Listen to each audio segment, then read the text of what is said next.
When the Brady astronomer Hrum first discovered our star, he named it Ekja, in honor of his aging mentor, the Alk astronomer on Central. This, of course, is going back more than 2 millennia standard. BARSK was named by the patrol commander, a Cincer named Bisht, who first visited the planet. No reason was given for the name other than she liked the combination of sounds. The term font has no clear source, however. We know it first came into use during the planning stages of the exodus to BARSK, but it's unknown who coined it. Today, it is commonly believed to be the name of the race of sense that inhabits our world. This is incorrect. There are 2 separate races on BARSK, the Elef and the Lox, and it is the rare off-worlder who can tell them apart.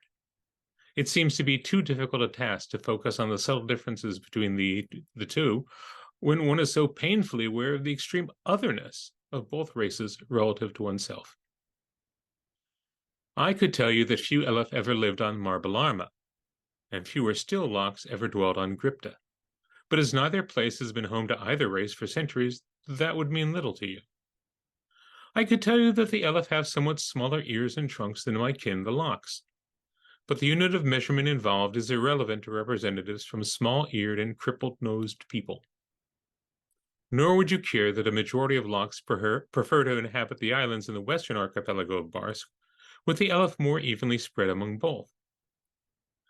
Far easier to group us together and call us font. To us, the word has come to mean who we are, and it is at times painfully amusing that we see differences among ourselves that you no longer notice. It's certainly understandable why the Alliance has had cause to regret the compact.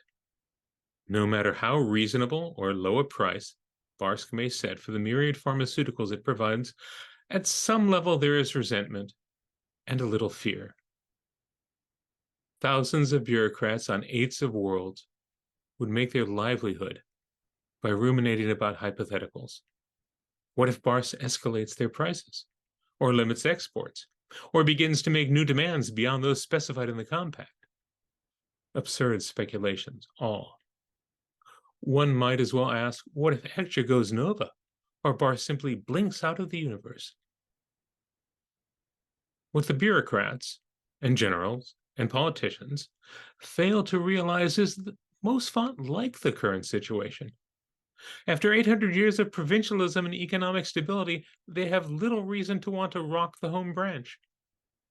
Unless, of course, you believe in the myth of a small BARSK underground that shamefully resents the responsibility of supplying the recreational chemistry of 8s upon 8s upon 8s of worlds.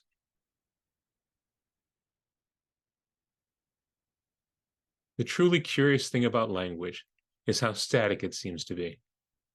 You think that given the many diverse races in the Alliance spread out over the vast distances of space amongst hundreds of worlds and over a span of several millennia, that communication would be impossible. But it's not. Barring a few bits and pieces, mostly clustered by race, we're all speaking the same tongue.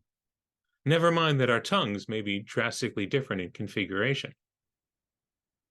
While some of this might be explained away by appealing to the standardization imposed by telecommunications and the media, it's hardly adequate.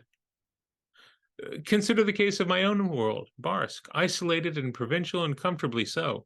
While it is true that we receive the same range of information, the same flims, the same entertainments from Central, and other points in the Alliance, for the most part, the residents of BARSK have little interest and less exposure to them. Our young typically grow up in what is probably accurately described as a very sheltered and protective environment. And yet they speak the same way that you do, whoever you are. But this isn't a new idea. The commonality of language surfaces time and again. One of the more popular theories that has been put forth, again, over and over, is that language exists at some biological substrate, manifesting with normal postnatal development.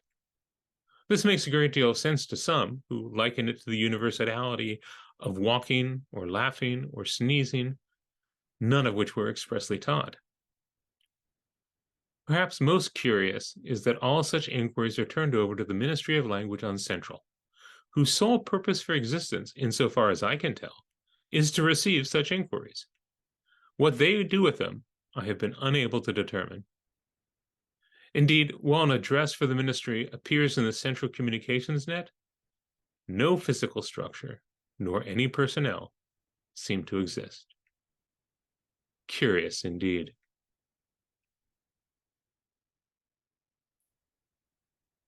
A young font is born of the union of its parents, the same as any other race manages the trick. From there, it gets more complicated. In our society, the father is not usually a ubiquitous figure in the family. There is a certain restlessness that infects adult male font, and they are apt to spend great portions of their time alone or in the fellowship of other men. The infant scarcely notices the regular absences of its father, though. There are too many others present.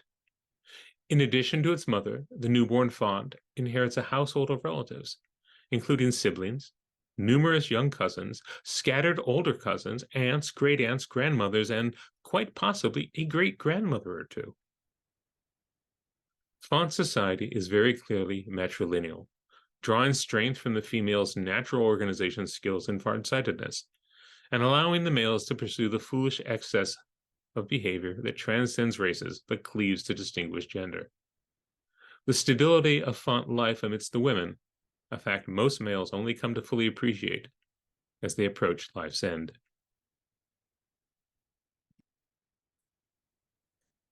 There are some 87 different sentient races in the Alliance, to say nothing of the numerous species variation that exists within more than a few of these. And while there are certainly worlds which are predominantly, if not strictly, limited to a single people, my own home of BARSK not the least, the more common case is the mixed world. Such places are perhaps the best of all worlds, and the wordplay is most certainly intended. The diversity of cultures and experiences makes such a planet an exciting locale. The typical mixed world is home to about a dozen different races, each with its own perspectives, beliefs, and ways of engaging reality. Often they exist in relative isolation, only forming syntheses along contiguous edges or corners where two or more meet, or in chaotically blended cities in which you may find a Feln restaurant adjacent to a Volp antiquities dealer who is just downstairs from an Urs film cellar. There is a certain fascination with the other that most of us feel, and on mixed worlds, this translates into a thriving business catering to the wishes and needs of excursionists and sightseers.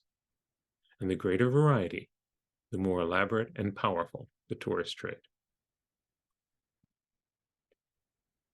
Everywhere you look in nature, you'll find them. Patterns. Configurations and designs which, in their obscurity, suggest a timelessness that defies argument, no matter the intricacy. It is just such complexity and detail of these patterns that causes one to ask how they could be. How can such order exist in the first place? From a single drop of rain to the largest ocean, from the orbit of a single atom to the circuit of a planet about its star, the patterns hold fast. There are no surprises in nature. If you could stand back far enough, see the object of your inquiry in the fullest of perspectives, you would see the system as a whole. Everything is fixed. And it's not just physics, friend, everything. Have you watched the method of insects raiding a neighbor's nest? Have you observed the cyclical and remorseless migrations of birds? Have you noticed the patterns of development of your own children as they pass from writhing, helpless newborns to competent adults? We're a part of the system too, like it or not. Our own lives are just minor components of the vast pattern of the worlds, and we can no more deviate from it, no more influence the plan, than a leaf can decide to fall upwards instead of down. Or can we? Let's play a game of semantics. Patterns, we know, are fixed. That's part of what makes them patterns. They're reliable, consistent. But don't think of them as patterns. Call them rules instead. That's very different now. Rules are merely guidelines, intended courses of action, but not necessarily guaranteed. Rules, as every child has learned, are made to be broken. So much for the inviolability of the patterns describing your life. Welcome to free will.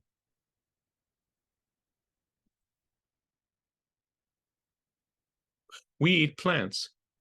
It's part of the delight we find in BARSK.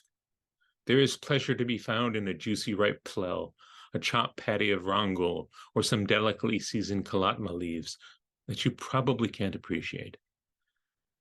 Because we live amidst such endless and accessible diversity, we're not that particular. I've never understood the passion that some races have for the taste of flesh, the feel of bones against your teeth. On Barsk, the birds live in harmony with us, part of the cycle of the place, feeding on fruits, distributing seeds, devouring insects. To be sure, there is tremendous variety of birds to sample from, if that were our choice. I suspect it is only a matter of time before the meat-hungry portion of the Alliance begins demanding we export those as well.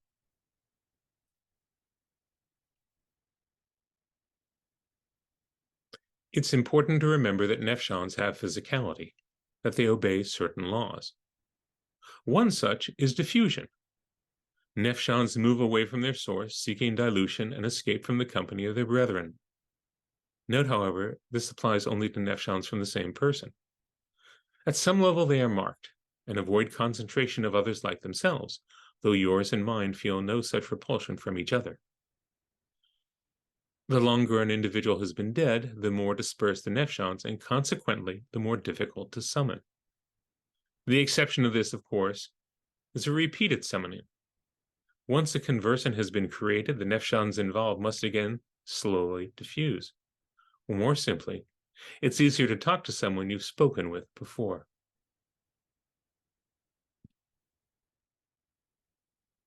Each year, the director of the Sub-Bureau of Expositions issues a massive report detailing the particular contents of all traveling collections, conjuries, and wandering aggregations in Alliance space.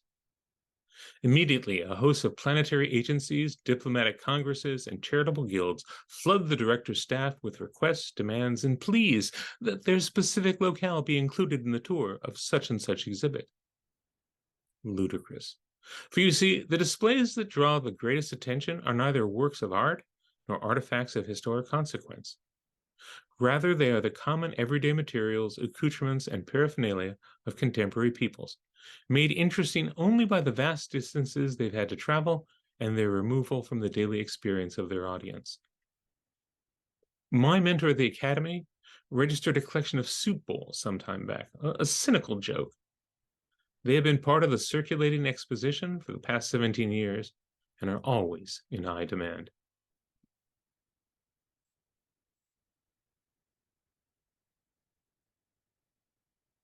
When he wasn't beating Tappa or finishing a belt, my father would often tell me stories. They were wondrous stories, which his own father had told him when he was a child. Tral insisted that my grandfather, Yarva, had heard them from his own father, and so on, back through the years and generations, back before the Exodus. This may actually have been true. The stories involve the life of a young boy on Marbalarma. It's hard to know for certain. They were full of the same epic adventures that occur in any culture's mythology, the same themes that people have responded to since we began making up stories. But what was incredible wasn't the stories themselves, but what happened to my father when he told them. He became transformed. It was as though in the telling he was reaching into the past, becoming again the child who had listened to them from his own father. This image has remained with me and was probably part of what pushed me into the study of history. By sharing the past with others, I am drawn that much closer to it myself. Strolling through the histories of the worlds of the Alliance has taught me a great many things. I've seen the young woman who introduced the BARSK custom of drinking spiced tea with an enemy on the eve of her child's birth. I've interviewed 37 of the 49 witnesses to the arena massacre on Lobda and listened to the intensity of the description they gave of the event that made them blind. I've chatted with the boy who claimed to have seen the BARSK matriarch's hand move during her planting. All of these things were interesting, and indeed have filled Flims, but none of them really come near the one kernel of truth that is history's real lesson. We don't want to be alone. We enter life alone, and we leave the same way, and in between, whatever our race might be, we seek the society of others. We seek to lose our individuality and join with those around us. Do you band together with others of a common interest? Do you join in with companions in a shared activity? Do you rally behind a political motivation and count yourself among those who share your views? Do you bind yourself heart and soul to a mate, hoping to share a life and end your aloneness? Look around you. Everything in your society, as in mine, seems geared to keeping us from being alone, which seems almost criminal to me. We will all face it eventually. Why not have the grace to do it with a full knowledge and no facade? In the dim light between night and dawn, when I awaken from a swiftly forgotten dream, I have had the sensation that all those I hold dear, all those who share in my life and make me larger than myself, they are gone. My stomach aches with an emptiness. My limbs are at once leaden and light, my vision dim, or is it just the light? And the full horror that I am alone in the world strikes me in the chest, knocking me backward, toppling me end over end into a metaphoric chasm of despair. And then I really wake up and shake the image away and reassure myself that I'm not really alone in the world. Not yet. Not just yet.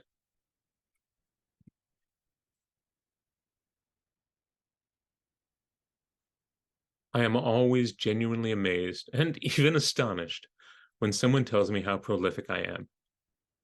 I don't know how such a thing could have happened. And despite the list of flims that bears my name, I still can't believe it.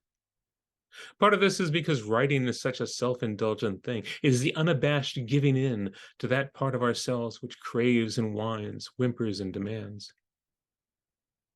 After I've done my research, after the hundreds of hours of interviews, summonings, and note-taking, it is time to write. At such a time, whatever veneer of civilization I might insist is mine falls away, sloughed off like dry skin or a cold season's coat. I have to be alone then.